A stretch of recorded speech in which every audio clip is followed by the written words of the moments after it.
4 hours ago, it was around 11 a.m., and you were most likely on break chatting with other members, checking email, or returning phone calls. In that same 4-hour time frame, you could have done a week's worth of work, gotten your body into magnificent physical condition, learned to be a master chef. If, of course, that's only if you had all three of Tim Ferriss's best-selling books, The 4-Hour Workweek, The 4-Hour Body, and The 4-Hour Chef. Yet it took Tim only 1 hour to get into the Guinness Book of World Records on national TV by doing the most tango spins in 1 hour. We're going to try to do that in 2 minutes, me and Tim. Now imagine if he had 4 hours. Well, we don't have 4 hours with him today, or even 1 hour with Tim, who's an author, an angel investor, a speaker, and now he's made himself a celebrity. But we do have 30 minutes with him, and we're going to do some Q&A. So let's kick off the next 4-hour block of time with the one and only Tim Ferriss. Wow.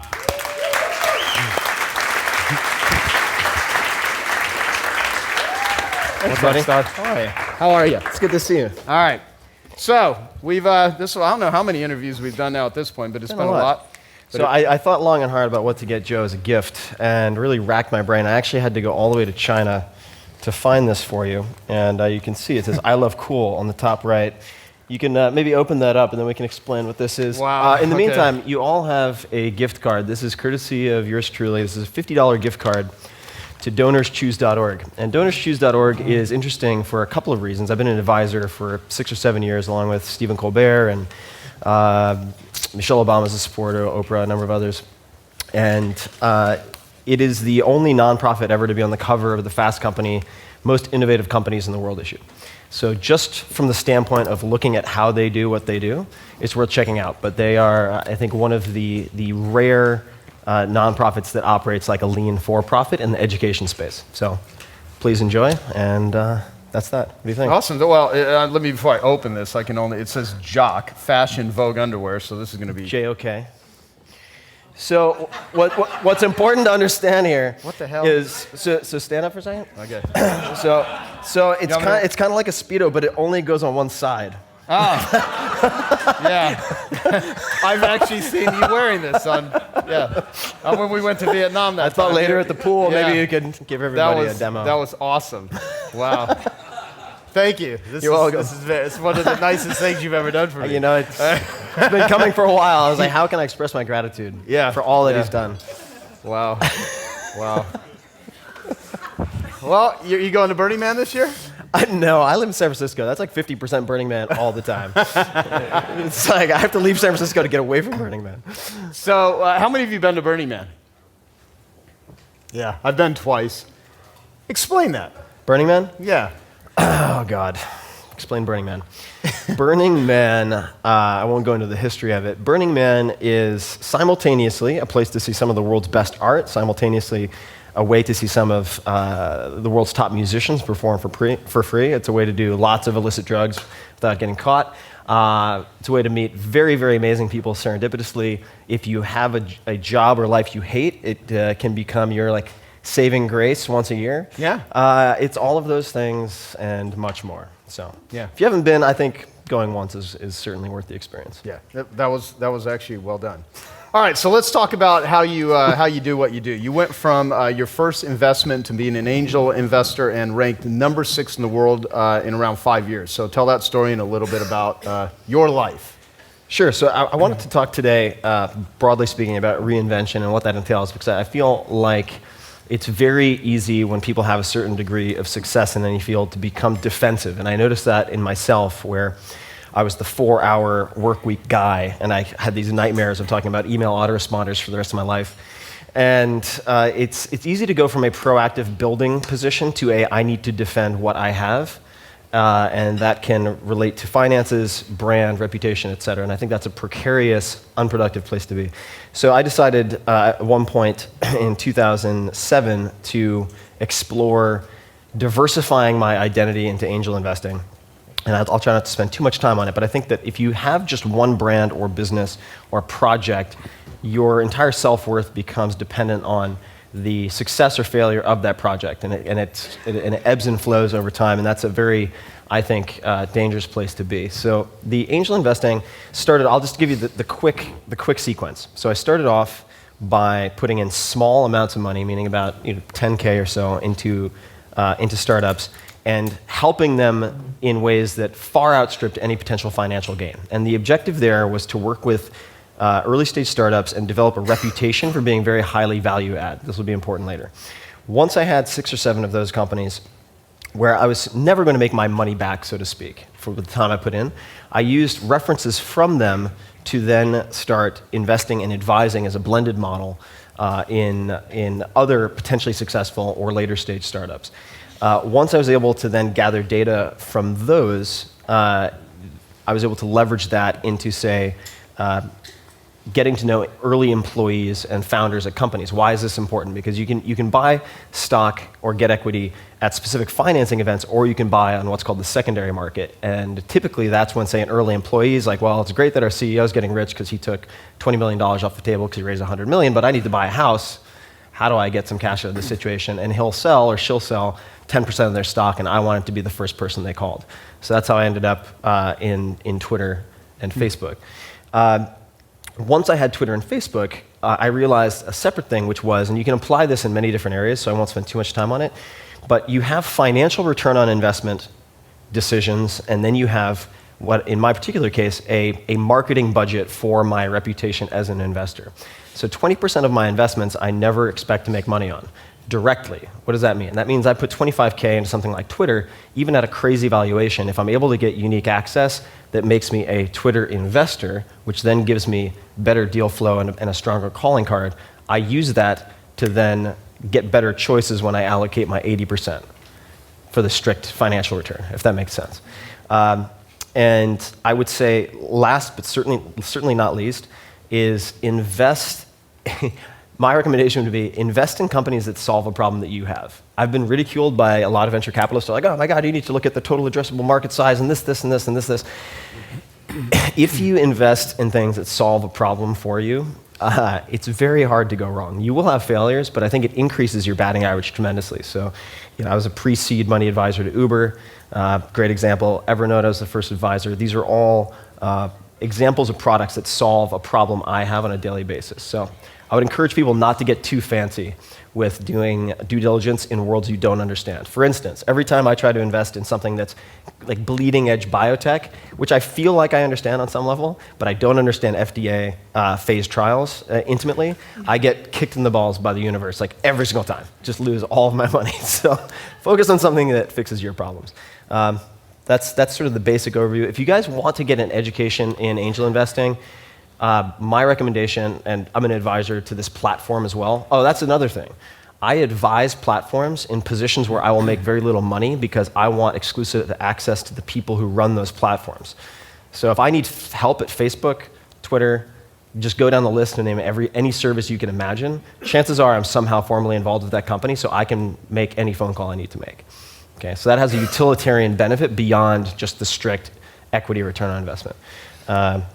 But go to AngelList. I'm an advisor, yet another platform, angel.co, and you can look at the investments that every one of these investors has made. You can look at the composition of the financing. You can look at the employees, the key hires. You can look at how much they're paying new hires. You can look at the equity they're offering new hires. It is such an education.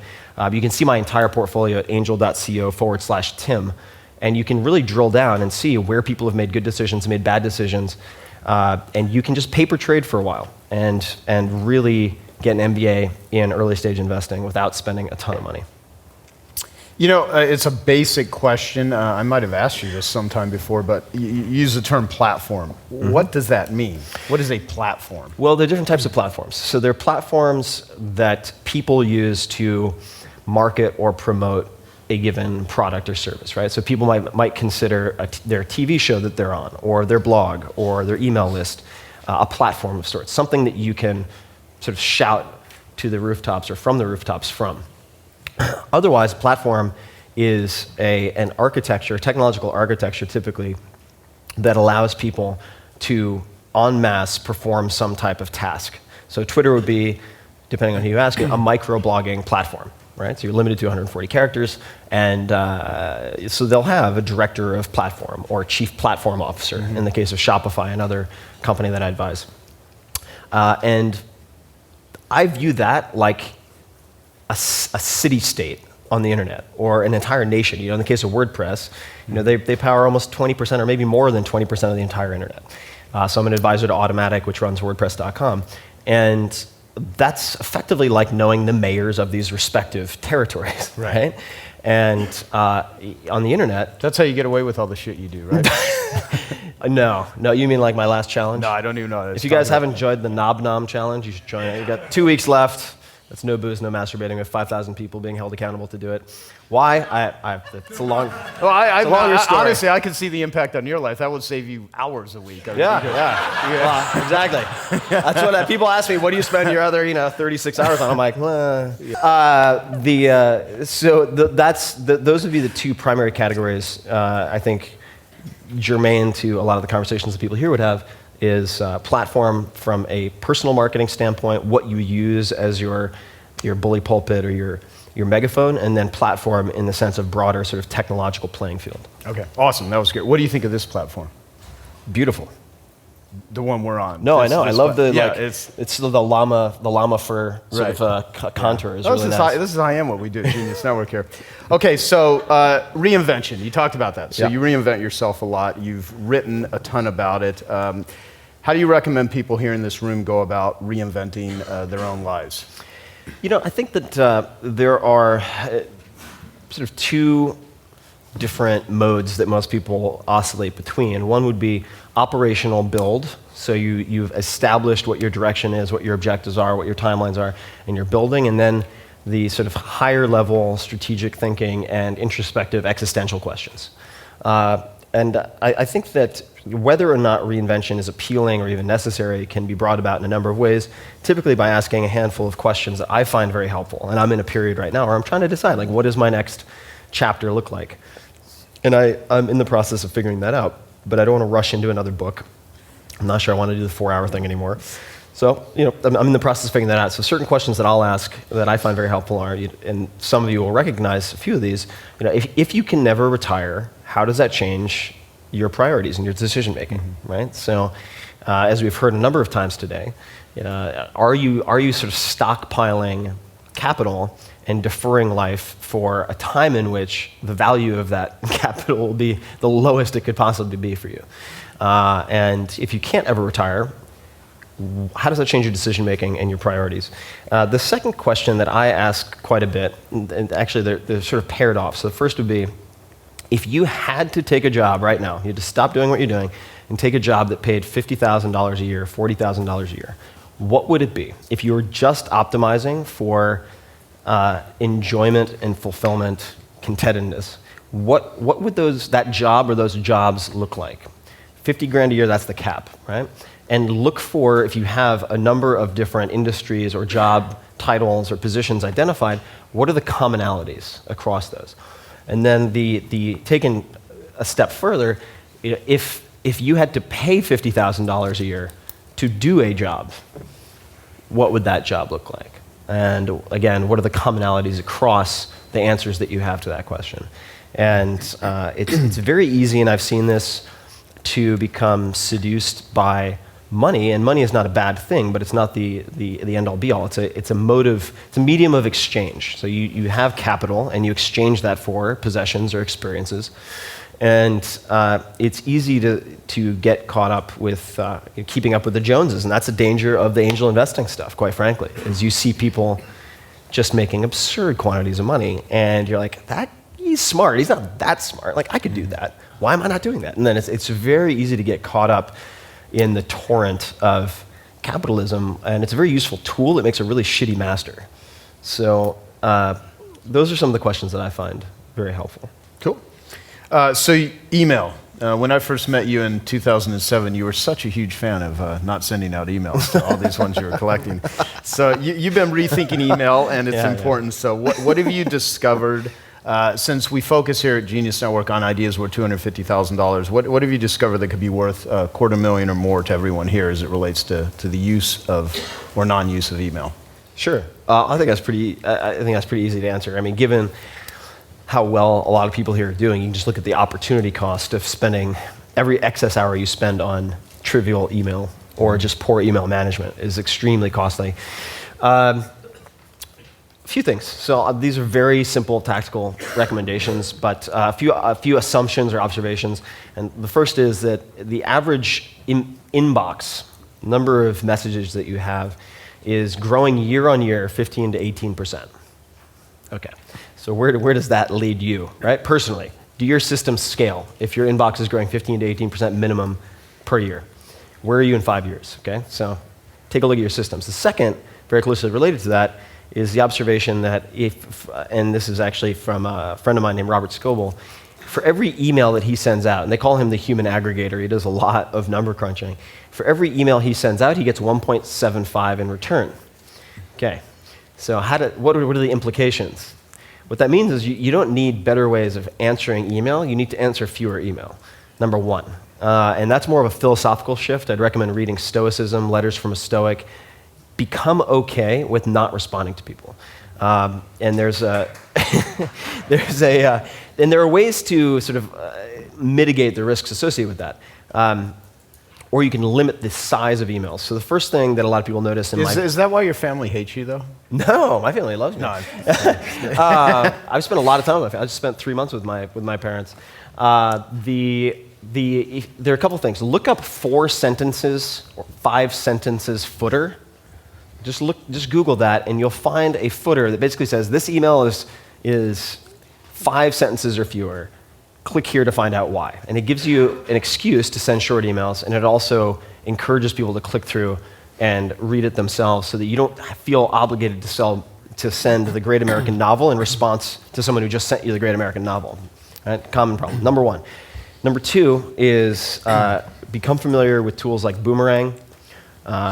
Pay for the pro version. Boomerang is an extension you can use in Gmail and elsewhere. It allows you to do a number of things that are very important. The first is it allows you to schedule emails to be sent in the future. Okay? I'm sure everyone here has had the experience. You're like, okay, I'm getting anxiety. I need to clear out my inbox. And so you try to clear out the top 10, and you just get like instant message responses, and you're like, the count's not going down. The count's not going down. This is very stressful. So if you know someone's like constantly on email, just waiting like a hawk to like pounce and respond with some nonsense, schedule it to be sent like a week out. And I have one friend actually, I'll talk about this more some other time. He has 75,000 plus unread email. He's a very popular guy.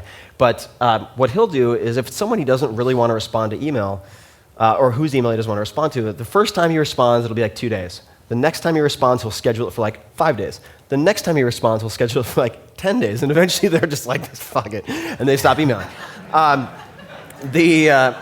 Boomerang also allows you to schedule automatic follow-ups. And there are a number of tools that do this. Nudge Mail is another. Followup.cc, I think, is another. Boomerang I prefer because it will take that thread and you can say, ping me in, and it'll have 2 days, 1 day, tomorrow morning, in 1 week, and then you can check another box that's if, like no response, if unopened, or regardless. This means all of the open loops that you might be keeping in your head or in your calendar, follow up with so-and-so, all of those go away. It is a game changer. In combination with that, I highly recommend that people always process email offline. Okay, so what does this mean? This means that if you're using Gmail, you could use Gmail offline, certainly, or you could use something like Thunderbird or some other email client like Outlook. Process your email offline and then batch send. And this prevents that back and forth IMing, especially if there's a preview pane of some type. So Gmail is actually very poorly designed for this. So using Gmail offline or an offline client allows you to have that sort of left-hand sidebar inbox view with a preview. And that will save you, in and of itself, if you're processing 100 email, that alone will save you 10 to 20 hours. And if you assume that's on a weekly basis and you multiply that out over 52 weeks, I'd say almost everybody here will derive that kind of value from those tips. So. Awesome. Yeah. Great. Thank you.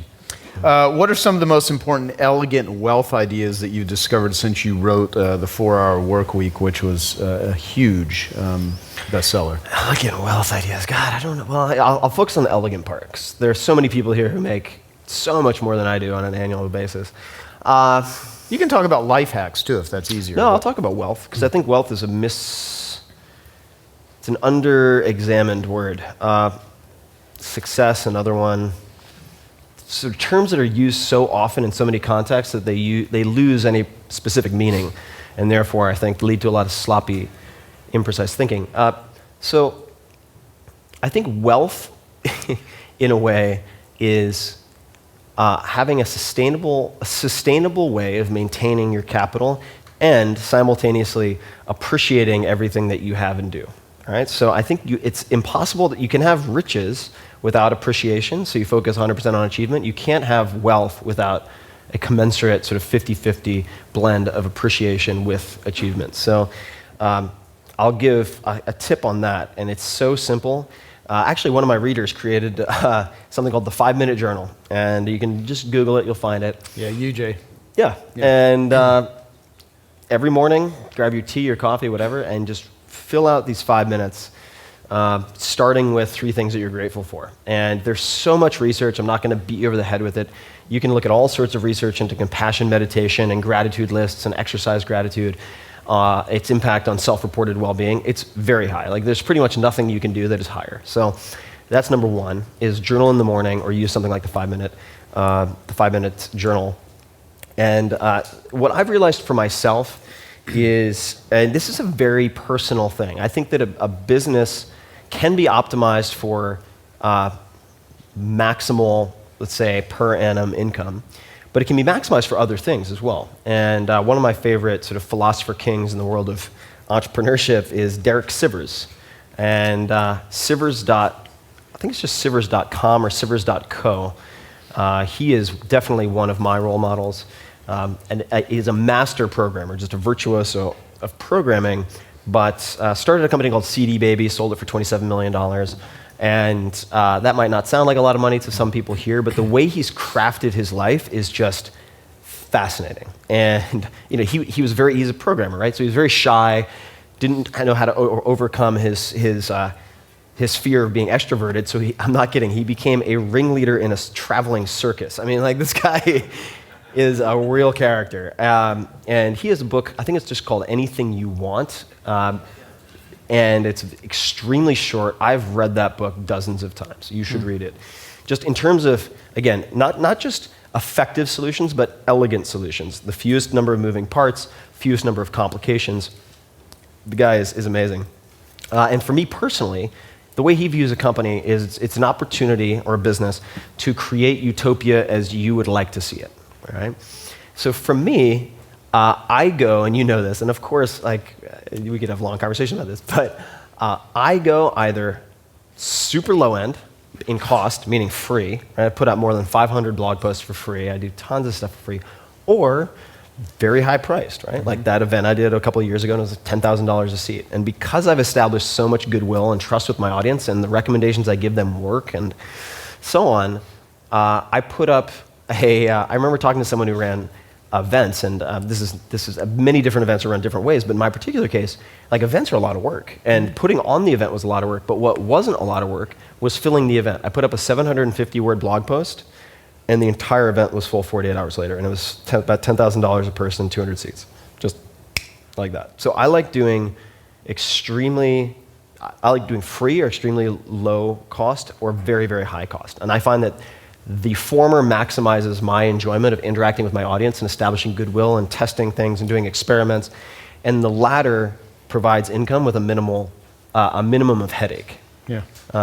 So those are a few things that come to mind. No, that's sort of my model too. I do the same thing. Oh, I just want to add one more thing. So investing, I view investing as allocating resources to increase your quality of life, or the quality of life of those people around you. So what I realized for myself, I hate public markets. So if I buy stock, I just watch the charts like a crackhead. It is so unpleasant for me. So that if I'm defining investing in that way, it's defeating the purpose of investing. And I think you need to find a form of investing, of allocating resources, that in and of itself does not create anxiety that negates a potentially positive outcome. So. You ever smoke crack, or are you just making that analogy to, like, you assume what it's like for someone to look at stocks like a crack? It's an assumption. I've done plenty of drugs, but not coke. Not crack, actually, let me rephrase that. That's not crack.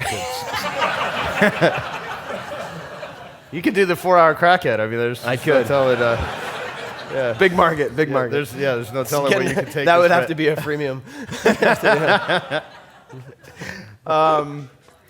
I do want to mention something that you talked about with the gratitude. I have to shout out for Dan Sullivan. They have, Strategic Coach has an app that I use called Win Streak, where you just literally, it's a downloadable app, free. You can just write, whatever you're grateful for, what are the wins, and do 3 of them a day. It's pretty awesome, Huge. simple. Takes Huge. you It's so a couple simple. minutes, but it programs your brain. Yeah. And it's, getting yourself to follow the simple stuff. So I heard someone tell me recently, they said, intelligence is what it is. Wisdom is taking your own advice. They're like, wisdom is just taking your own advice, doing what you know you should be doing. And I was like, that's really interesting. Like, how many people here think they should floss regularly? Okay? All right. How many people here floss every day? Jesus, you bunch of overachievers. Yeah, liars. All right. So I can't imagine how someone doesn't. I mean, I have literally religiously got my teeth cleaned every 6 months minimum for the last 26 years, and I even have it. Look, I think I might have taken it out. You might be able to use that bathing suit for it. I could. Yeah. No, seriously. So what do you think of my wallet? My Hello Kitty wallet? I like it. I think I left it. Yeah. No, I literally, because it wouldn't be so. You have floss. I do have the cards, the dental. I've hit the one place on the planet where everybody apparently flosses. What? we could choose another behavior, whatever that is. Okay. You can use platforms, tools like Lyft.do. Lyft. I was brought in by Ev Williams, who's co-founder of Twitter, to invest in this company they incubated called Lyft, which is all about behavioral change. And there are different tools, but what tools can you use to take your own advice to do the things you know you should already be doing? Okay, because I think that if you just focused on the stuff you already know you should do and no new to-do items whatsoever, you'd be very well served. So look at ways like this app, like Lyft, that you can hold yourself accountable. Where I was going with that is that Lyft is the only thing that got me to floss regularly. I hate flossing. It's just every time I do it, I feel like I got mugged. I'm just my gums are violently rioting back. But anyway, so this got me to is your life so soft and cushiony that it needed to go to that level psychologically?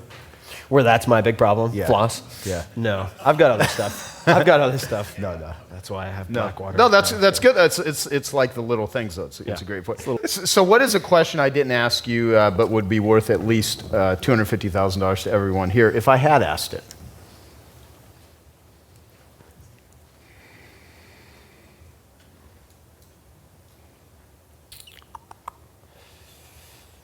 How do you make decisions? It's a big question. I would read Daniel Kahneman's Thinking Fast, Thinking Slow, or maybe it's the other way around,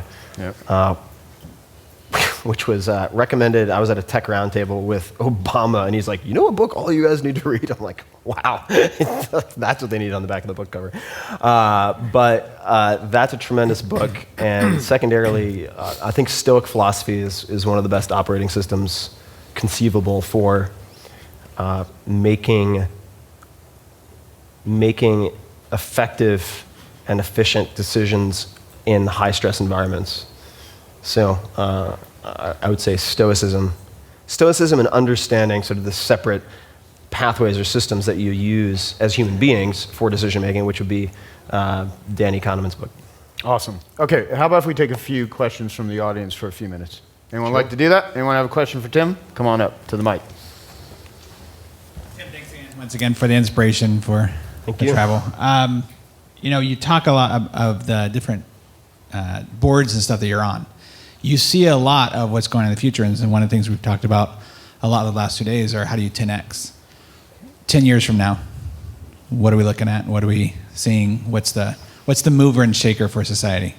Oh, man. I wish I do get asked about trends a lot.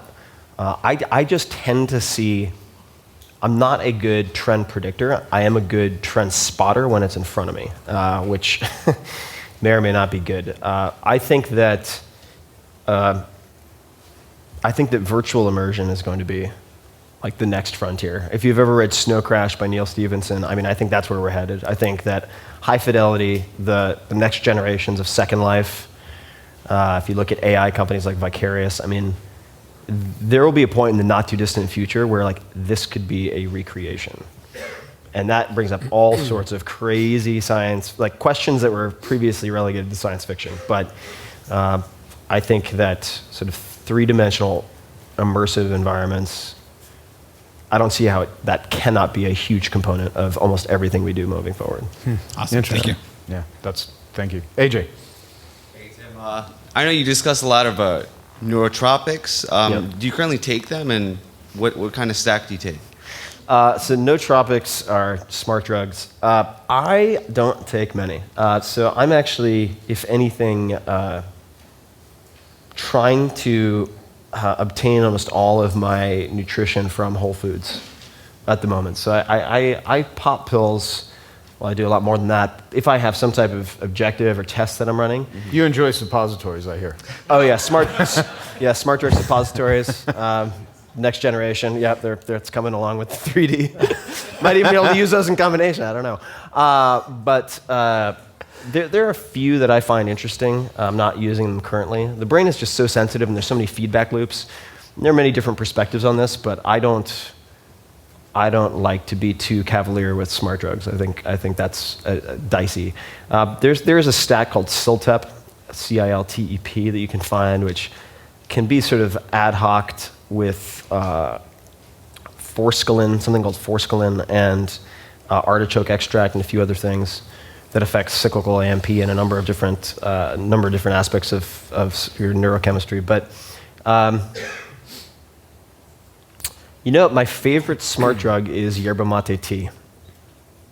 Yerba mate tea, and the method, the means of administration is really important, right? So I think that it's very dangerous to say, like, for instance, in the diet world, a lot of people will be like, oh, slow carb, beans. Okay, I'll get bean flour, and I'll do this.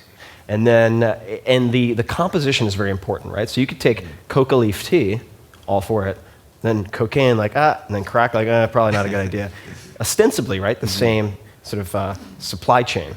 And I think that with smart drugs, yerba mate consumed through a bombilla, like the bombilla, the straw with holes in it, has this like slow titration effect that gives me 4 or 5 hours of effective working. However, if I drink a cold, ready-to-drink yerba mate or use tea bags instead of that traditional way of consuming it, I'm moving from coca leaf to cocaine, and it's boom and then straight back down.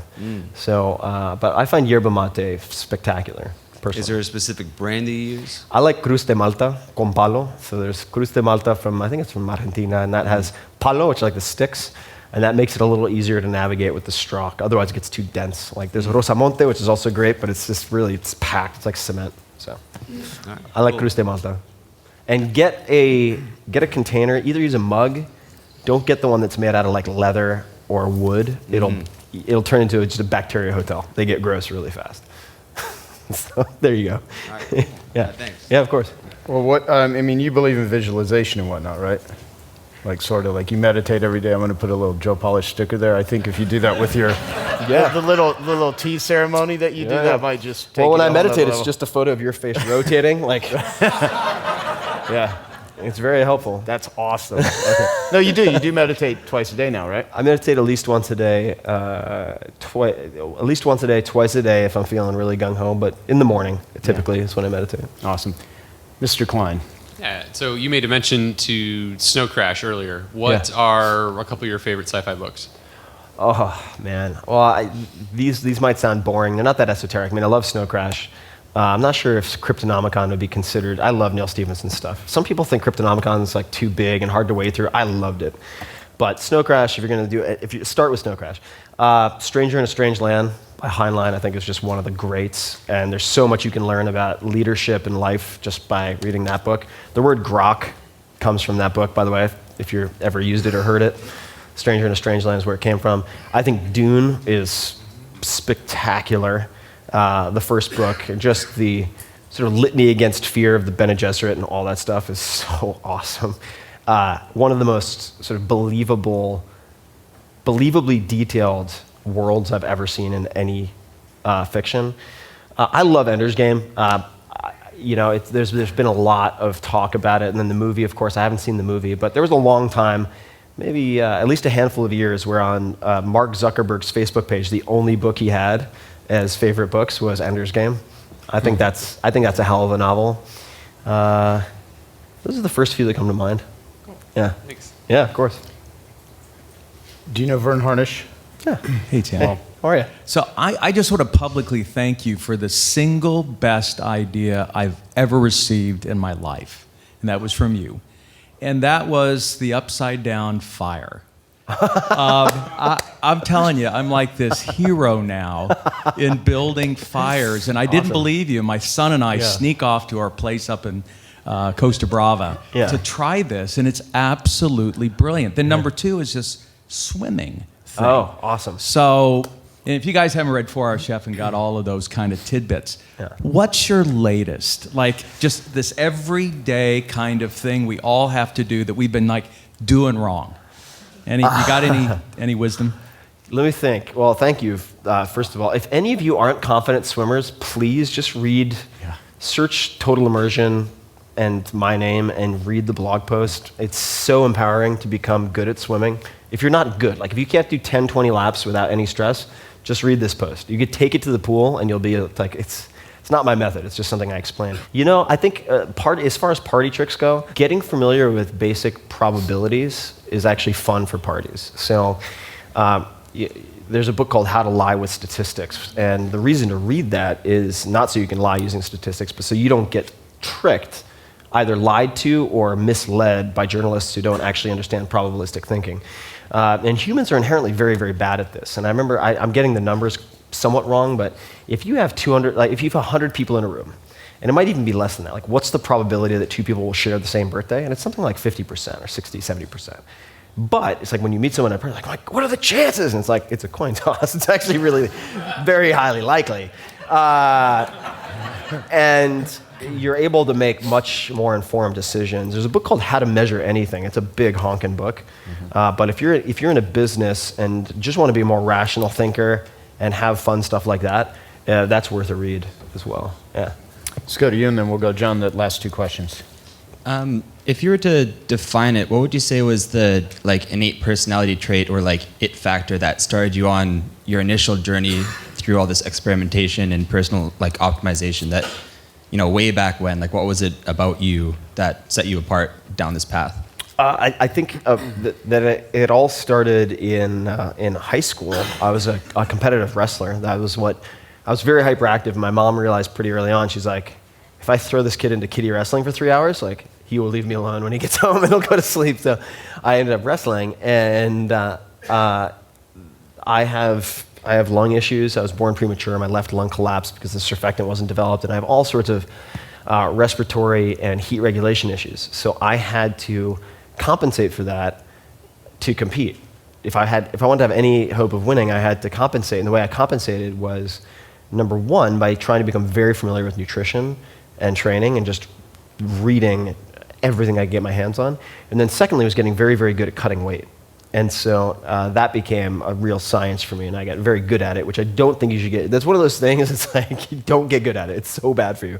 But I got to the point where I was cutting 20 to 30 pounds twice a week to compete, and as a result, I was just a monster. It's not good for you, by the way. But to do that without having organ failure, you have to become really familiar with things like potassium and sodium and how your kidneys function, and dandelion root and all these interesting things.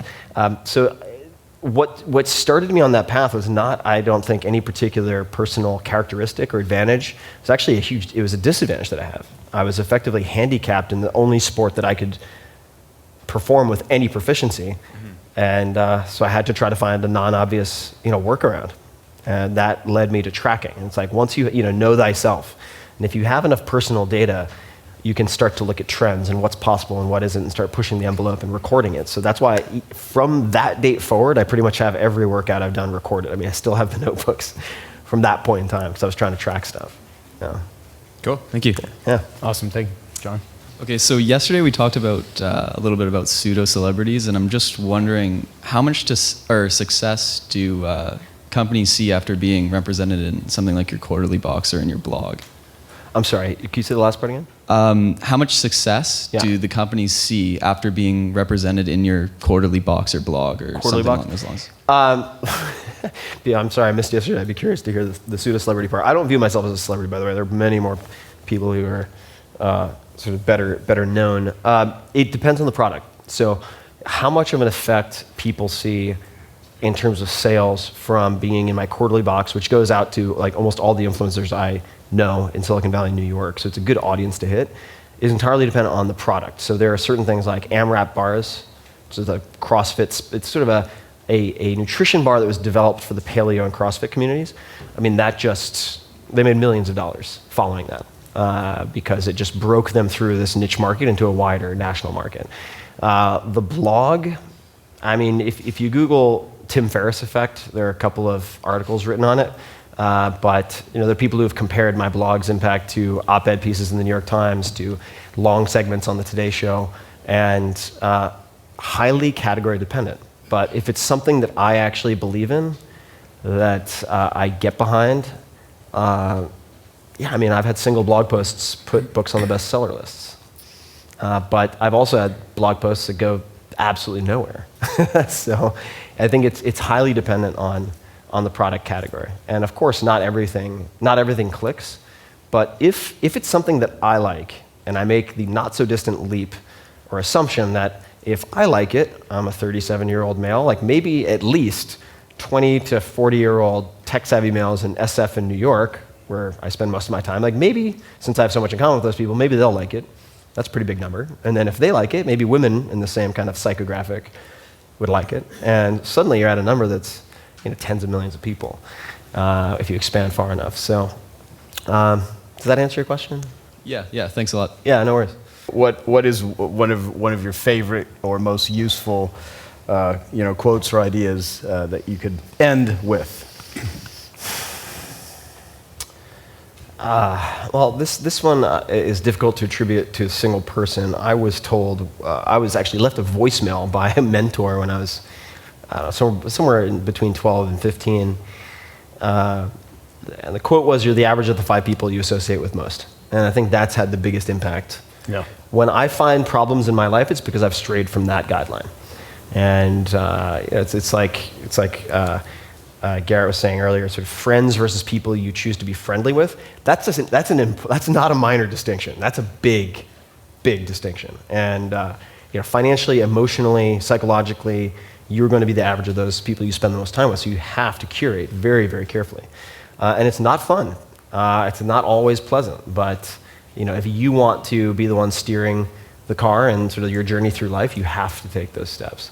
And then the other, which I'm going to paraphrase here, but if you imagine sort of anger as an acid, it does more damage to the vessel than whatever it's poured on.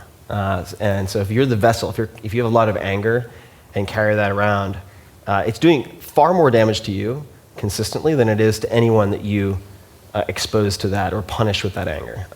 And I'm an aggressive fighter, I mean, I get pissed. The internet is a full contact sport. And it's just makes me insane. And I've had to work really hard not to get wound up. It's very, very easy. So just remembering, like, if you carry that with you, it does far. And don't feed the trolls. Don't feed the trolls. That's the other piece. Yeah. That's good advice. Well, it's always fun. Yeah. Thank you, sir. Of course. Until we do this again.